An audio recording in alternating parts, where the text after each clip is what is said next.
So what we were trying to discuss was provision for doubtful debts, wherein we understood that provision is created basically for complying with conservatism concept. What is conservatism? When you are anticipating an expense, a loss, you should create the provision for that immediately. You should recognize that, you should record that. And if you are anticipating an income or gain, you should ignore it. That is what is conservatism.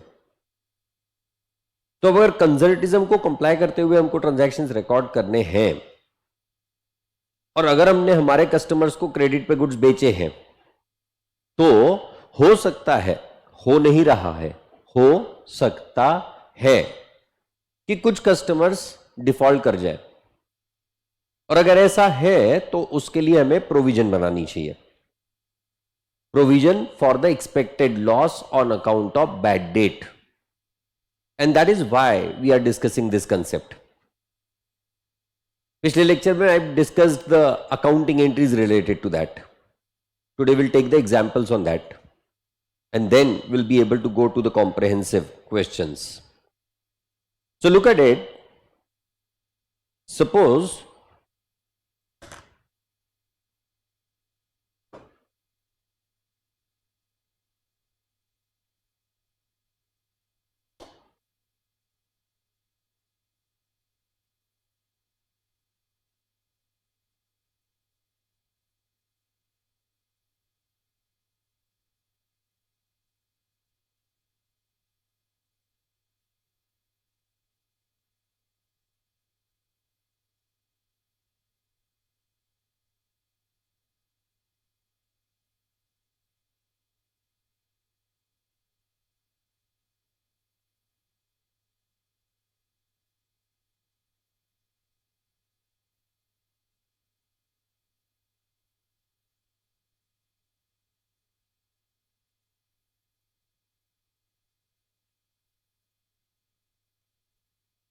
Suppose the situation given to us is something like this.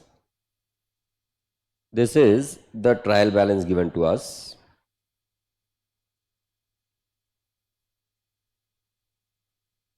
In this trial balance,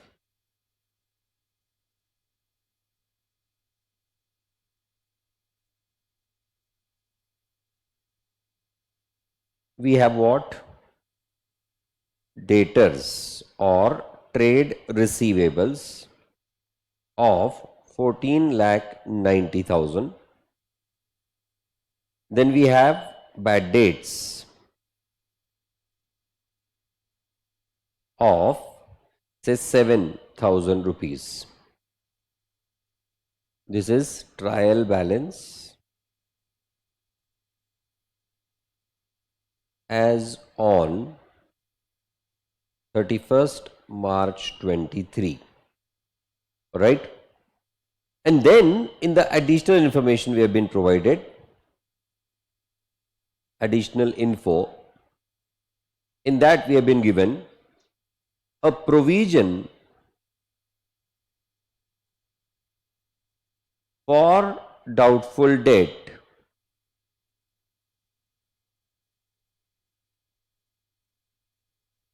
to be created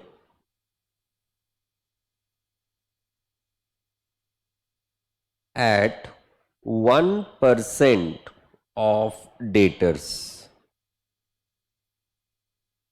At 1% of debtors. Is it right?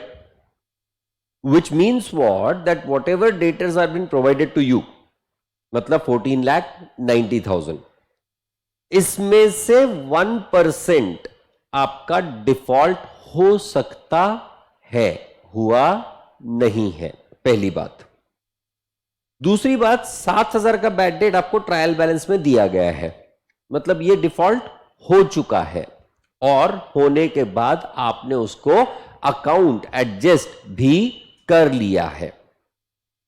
तीसरी बात, अब ये जो 1% का default हो सकता है, ये कौन डिफॉल्ट करेगा ये हमको पता है क्या? नहीं.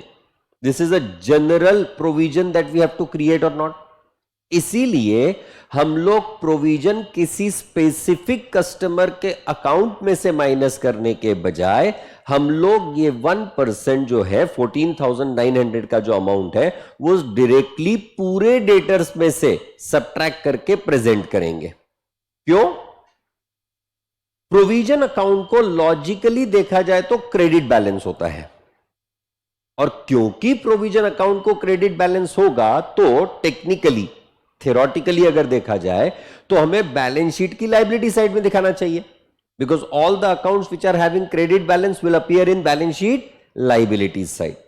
पर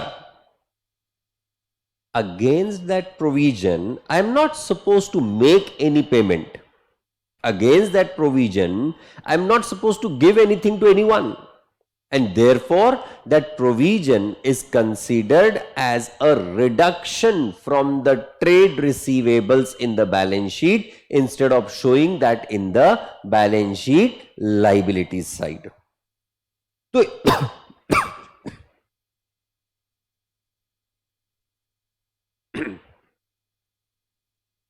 इस केस में अगर मुझे फाइनेंशियल स्टेटमेंट्स बनाने हैं, how will my financial statements look like? Just observe it.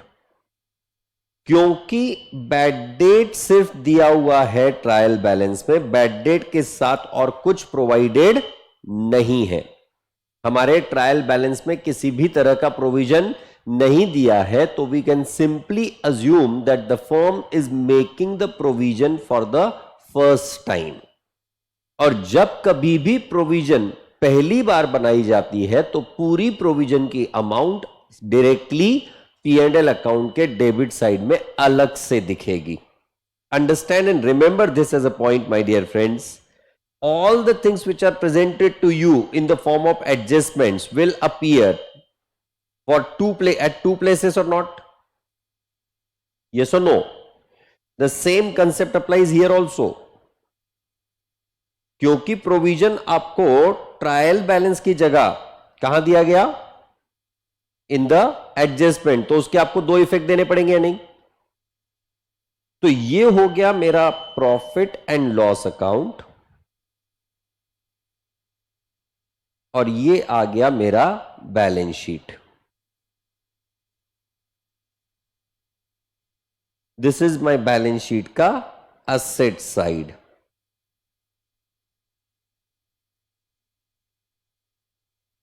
Right. Now, I said we are making the provision for the first time, number one. Number two, I'm not going to reduce it from a specific customer, but I'm going to calculate and reduce it from the total receivables or not. So, balance sheet asset side, I'll have trade receivables or debtors 14,90,000, correct? Less provision for doubtful debts, कितना? Only 1%. 1% of what? The total outstanding debtors. जितने debtors आपके बचे हुए हैं उस पे आप वो provision बनाओगे। So that comes to 14,900, correct? मैंने डेटर्स में से सब्ट्रैक्ट क्यों किया? ये लॉस हुआ नहीं है, हो सकता है, और इतना पैसा हमारे डेटर से हमें कम मिल सकता है। इस अजम्पशन के साथ मैं ये प्रोविजन बना रहा हूं। राइट? तो मेरा बैलेंस कितना आया? 14,75,100। Is it right? अब क्योंकि प्रोविजन पहली बार बना रहे हैं इसलिए P&L अकाउंट में बैड डेट्स और प्रोविजन अलग अलग दिखेंगे। तो 2 bad debts 7,000 directly to the outermost column and 2 provisions for doubtful debt directly to the outermost column 14,900. Did you understand the presentation? ये कब? जब आपके ट्रायल बैलेंस में कोई प्रोविजन फॉर डाउटफुल डेट्स नहीं है तब. Is it point right? This is what that entry is. For the first time when you create the provision, मैंने एंट्री लिखवाई थी profit and loss account debit to provision for doubtful debt account. तो profit and loss debit हुआ तुम्हारा 14,900 से, और provision account को credit balance आ गया. अब ये जो प्रोविजन अकाउंट को क्रेडिट बैलेंस आया, ये हमने क्या किया, बैलेंस शीट के लाइबिलिटी साइड में दिखाने के बजाय डेटर्स में से सबट्रैक्ट किया. अल्टीमेट इफेक्ट रिमेन सेम और not? Got the point right? Correct है सबके लिए? Let's understand with the next example.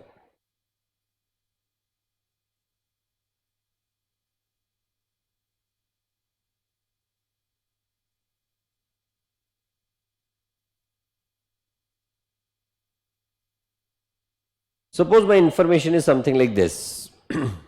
Observe it. Daters 14,90,000, bad dates 7,000.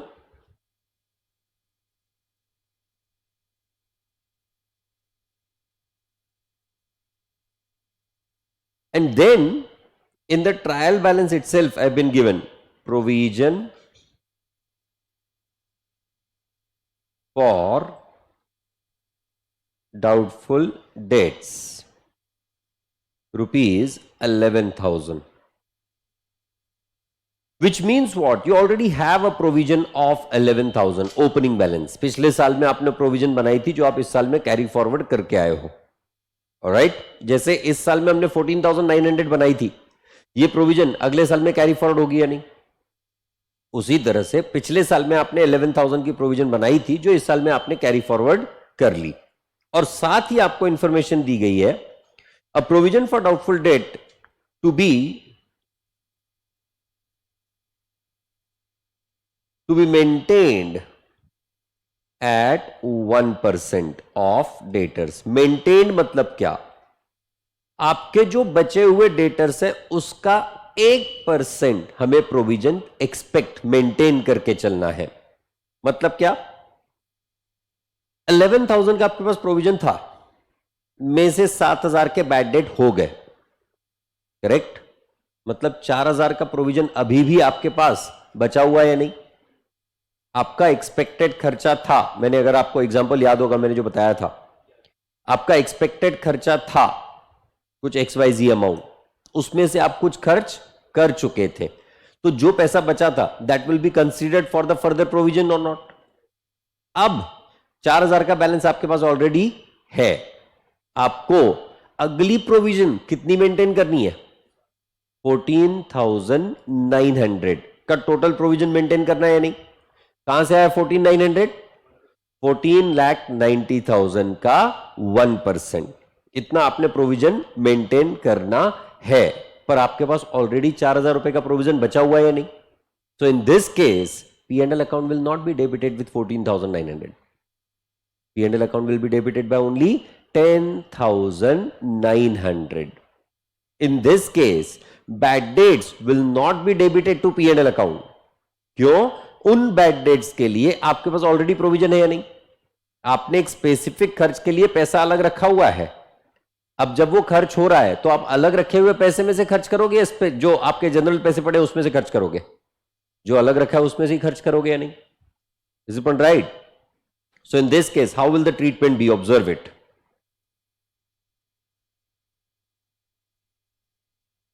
There are two ways of dealing with this.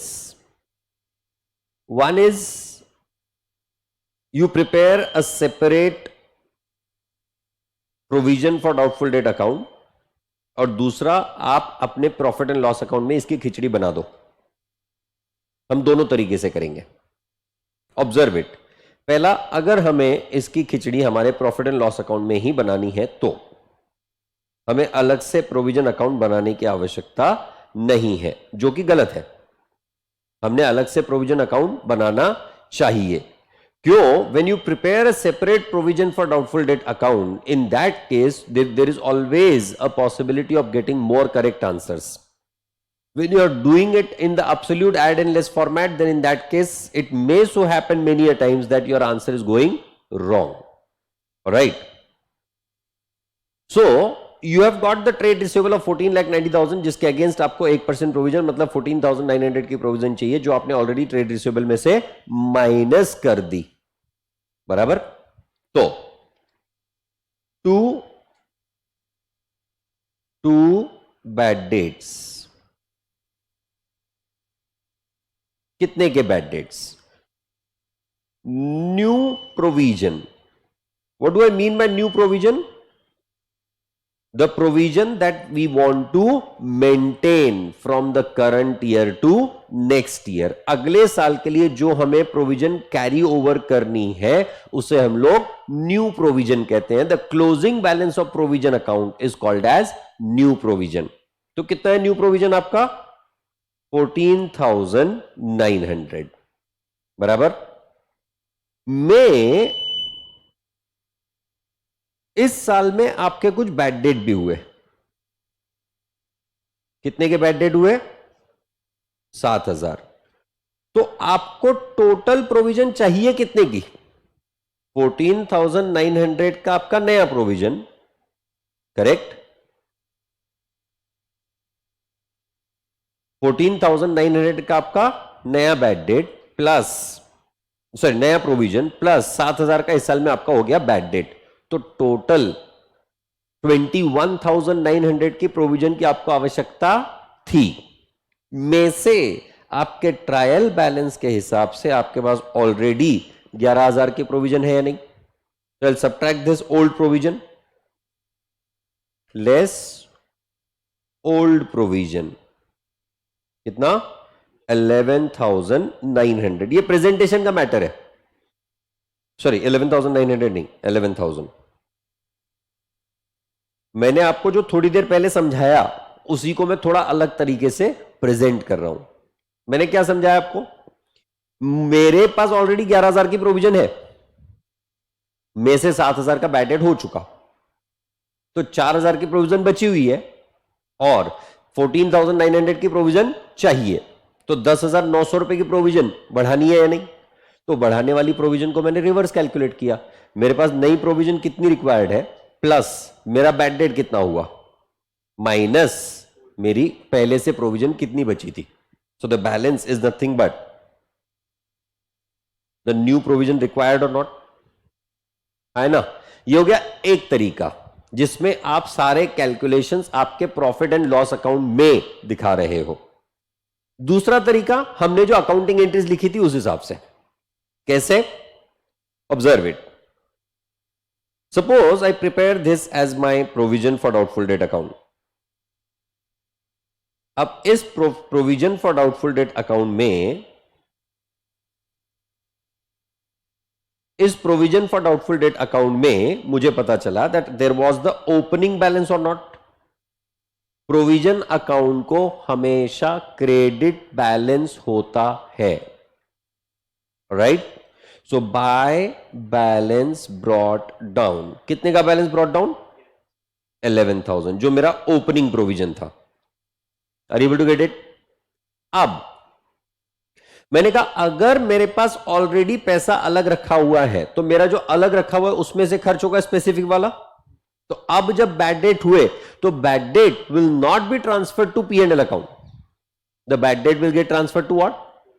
To the provision for doubtful debt account. जब bad debt incur हुए थे तब मैंने entry pass करी थी bad debt account debit to customer account. अब ये bad debt मुझे ट्रांसफर करने at the end of the year. Nominal account है, सारे खर्चे हमको क्लोज करने होते हैं. We do not carry it forward from one year to another.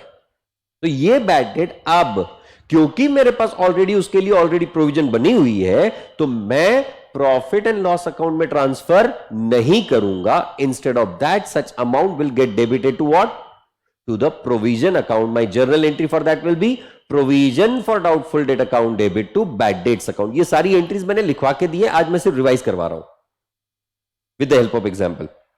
This is my provision for doubtful debts account to bad debts. सिर्फ trial balance में दिए गए थे इसलिए 7,000। अगर एडिशनल इंफॉर्मेशन एडजस्टमेंट में भी दिए रहते तो I would have treated it accordingly, right. और फिर आपसे कहा गया 14,900 का प्रोविजन मेंटेन करना है। सो to balance carried down, that is considered as the closing balance.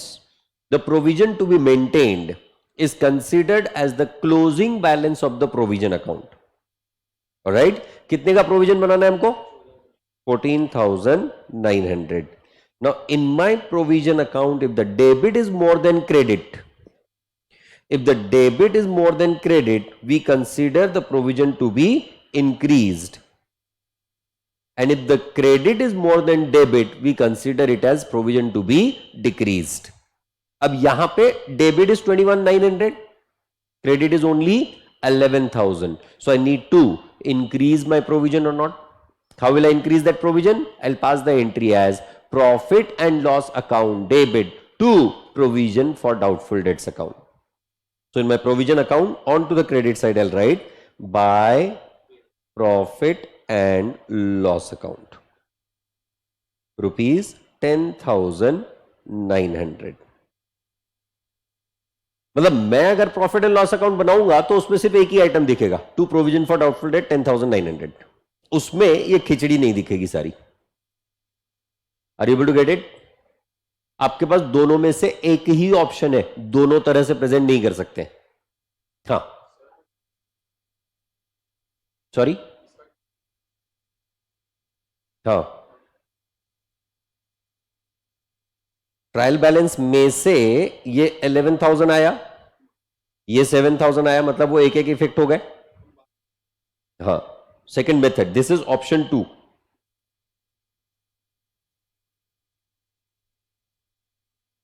ये आपके एक एक इफेक्ट हो गए। प्रोविजन को आपने यहां भी क्रेडिट किया, डेबिट किया, और यहां भी सबट्रैक्ट किया, मतलब इसके भी दो इफेक्ट हो गए, एडिशनल इंफॉर्मेशन है इसलिए।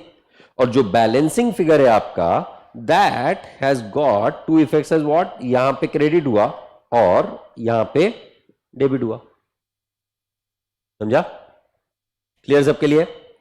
नाउ अब इस क्वेश्चन में क्या था, आपके पास बैड डेट एडिशनल नहीं था, आपके पास सिर्फ प्रोविजन बनाना था। अब अगर सपोज एग्जांपल कुछ ऐसे दिया जाता है, just observe it.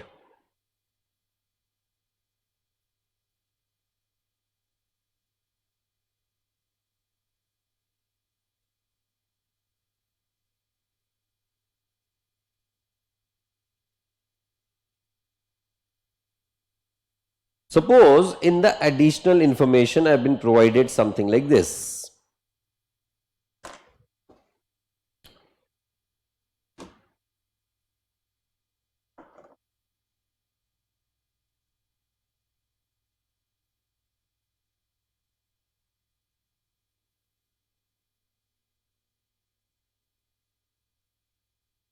P&L to provision.